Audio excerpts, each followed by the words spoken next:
നമസ്കാരം. വനമാലിയിലേക്ക് ഏവർക്കും സ്വാഗതം. ശ്രീകൃഷ്ണ അർജുന സംവാദമായ ശ്രീമദ് ഭഗവത്ഗീതയിലെ സാഖ്യയോഗം എന്ന 2ാമത്തെ അധ്യായത്തിലെ 28 ശ്ലോകങ്ങളാണ് നമ്മൾ വായിച്ച് നിർത്തിയത്. ഇന്ന് 29ാമത്തെ ശ്ലോകം മുതൽക്ക് നമുക്ക് വായിക്കാം. ആശ്ചര്യവത് പശ്യതി കശ്ചിദേനമാശ്ചര്യവദ് വദതി തഥൈവ ചാന്യ ആശ്ചര്യവച്ചൈനമന്യഃ ശൃണോതി ശ്രുത്വാപ്യേനം വേദ ന ചൈവ കശ്ചിത്. കശ്ചിത് എന്ന് വെച്ചാൽ ഒരുവൻ, ഏനം ആശ്ചര്യവത് പശ്യതി, ഇതിനെ അല്ലെങ്കിൽ ഈ ആത്മാവിനെ ഒരത്ഭുതമായി നോക്കി കാണുന്നു. തഥായേവ അന്യ, അതുപോലെ തന്നെ മറ്റൊരുവൻ, ആശ്ചര്യവത് വദതി, ആശ്ചര്യമായി ഒരു അത്ഭുത വസ്തുവിനെ പോലെ അതിനെക്കുറിച്ച് പറയുന്നു. അന്യ ഏനം ആശ്ചര്യവത് ശൃണോതി, വേറെ ഒരാൾ ഇതിനെ, അതായത് ഈ ആത്മാവിനെ ഒരു ആശ്ചര്യ വസ്തുവിനെ പോലെ കേൾക്കുന്നു. കശ്ചിത് ഏനം ശ്രുത്വാ അപി ന ഏവ വേദച, ഇനി വേറെ ഒരാള് ഈ ആത്മാവിനെ കുറിച്ച് കേട്ടാൽ പോലും അറിയുന്നവനായി ഭവിക്കുന്നതേയില്ല. അതായത് ഒരാള് ഈ ആത്മാവിനെ വളരെ അത്ഭുത വസ്തുവിനെ പോലെയാണ് കാണുന്നത്.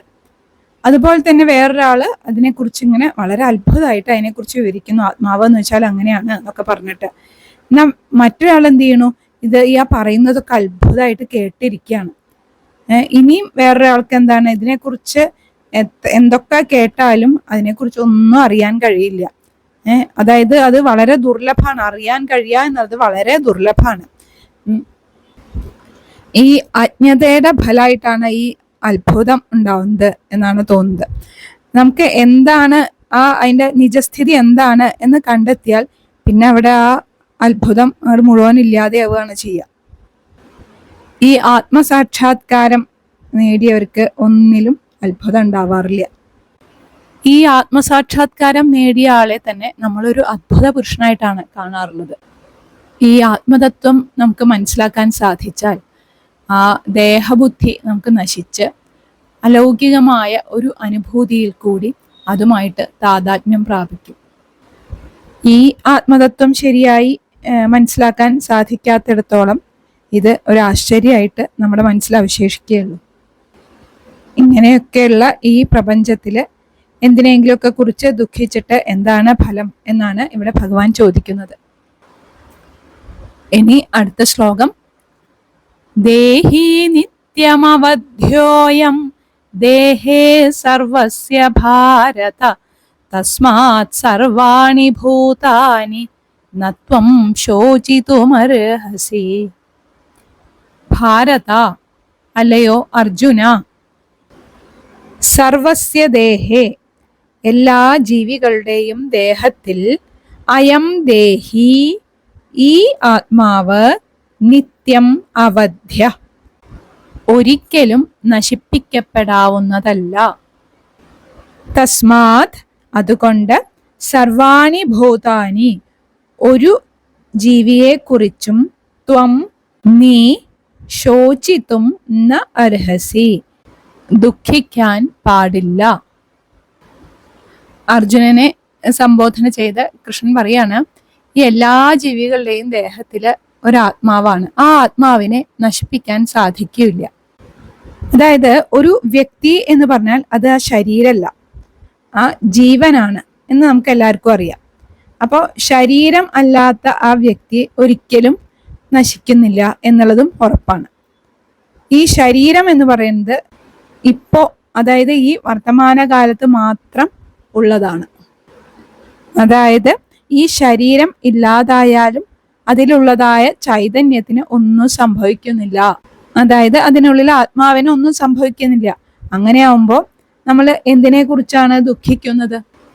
ഇവിടെ ദേഹി എന്ന് വെച്ചാൽ ആത്മാവ് നിത്യനാണെന്നും ദേഹം എന്ന് വെച്ചാൽ നശിക്കുന്നത്, നശ്വരമാണ് എന്നുള്ള ആ തത്വം ഒന്നുകൂടി അർജുനനെ ഓർമ്മിപ്പിക്കുകയാണ്. ഇനി അടുത്ത ശ്ലോകം.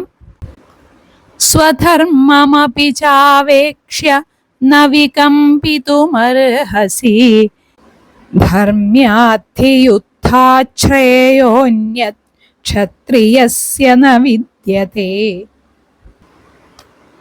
അപിച ഇനിയും സ്വധർമ്മം അവേക്ഷ്യ സ്വധർമ്മത്തെ മുൻനിർത്തി നോക്കിയാലും വികമ്പിതും ന അർഹസി ഇങ്ങനെ ദുഃഖിക്കാൻ പാടില്ല. എന്തുകൊണ്ടെന്നാൽ ക്ഷത്രിയസ്യ ക്ഷത്രിയന് ധർമ്മ്യാത് യുദ്ധാത് ധാർമ്മികമായ യുദ്ധത്തേക്കാൾ ശ്രേയ അന്യത് ന വിദ്യത്തെ ശ്രേയസ്കരമായിട്ട് മറ്റൊന്ന് ഇല്ല. ഇവിടെ ശ്രീകൃഷ്ണ ഭഗവാൻ അർജുനനെ സ്വന്തം ധർമ്മത്തെക്കുറിച്ച് ഓർമ്മപ്പെടുത്തുകയാണ്. ക്ഷത്രിയർക്ക് ധാർമ്മികമായ യുദ്ധത്തേക്കാൾ ശ്രേയസ്കരമായിട്ട് വേറൊന്നുമില്ല എന്നാണ് പറയുന്നത്. ഇവിടെ തൻ്റെ ആ ധർമ്മം എന്താണെന്ന് മനസ്സിലാക്കിയിട്ട് അത് ചെയ്യുന്നത് തന്നെയാണ് ഈ ലൗകിക ജീവിതത്തിൽ നമുക്ക് വിജയം നൽകുന്നത്. ഇവിടെ അധർമ്മത്തിനെ നശിപ്പിച്ച് ധർമ്മത്തെ നിലനിർത്താൻ വേണ്ടിയിട്ടാണ് യുദ്ധം ചെയ്യുന്നത്. ഈ ധർമ്മസ്ഥാപനം എന്നത് ഉത്തമനായ ഒരു ക്ഷത്രിയന്റെ കർത്തവ്യം തന്നെയാണ്. ഇവിടെ ഹിംസയാണ് എന്നൊക്കെ പറഞ്ഞ് യുദ്ധത്തിൽ നിന്ന് പിന്മാറുന്നത് ധർമ്മധ്വംസനം തന്നെയാണ് എന്നാണ് പറയുന്നത്. സ്വധർമ്മം ചെയ്യാത്തവന് ഈ ലോകത്തും പരലോകത്തും ഒന്നും ഗതി ഉണ്ടാവില്ല. ഇവിടെ തൻ്റെ സഹോദരന്മാരാണ് കൗരവര് എന്നൊക്കെ പറഞ്ഞിട്ടാണ് യുദ്ധത്തിൽ നിന്ന് അർജുനൻ പിന്മാറുന്നത്. ഇവിടെ ആ സഹോദരന്മാര് എന്നല്ല എടുക്കേണ്ടത്, അധർമ്മത്തോടാണ് യുദ്ധം ചെയ്യുന്നത് എന്നാണ് അർജുനൻ ചിന്തിക്കേണ്ടത് എന്നാണ് ശ്രീകൃഷ്ണൻ പറഞ്ഞു കൊടുക്കുന്നത്.